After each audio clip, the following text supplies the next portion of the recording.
আমরা আজকে এই মানববন্ধনের মূল উদ্দেশ্য 1995 সালে গাইবান্ধার সারে সংকট ঘটিয়েছিল বিএনপি সরকারের সময় আওয়ামী লীগ বিরোধী দল থেকে চক্রান্ত করে।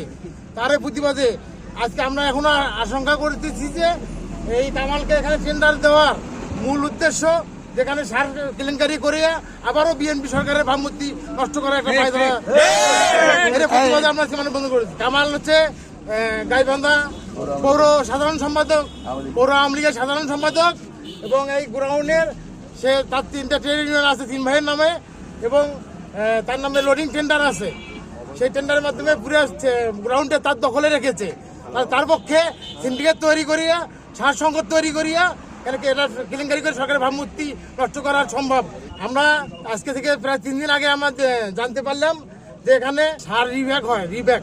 সেই রিব্যাগে প্রতিটা রিব্যাগে 3 কেজি, 4 কেজি, 2.5 কেজি, 2 কেজি 800 গ্রাম এরকম করিয়া বেশি করে দিয়ে সার কামালের যে ডিলারের গাড়ি আসে সেখানে উঠিয়ে দেয়।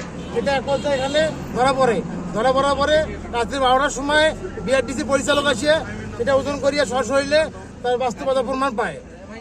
তার কোনো ব্যবস্থা নেওয়া হয় নাই, আইনগত কোনো ব্যবস্থা নেওয়া হয় নাই, তারা বিষয়টি ধামাচাপা দিয়েছে।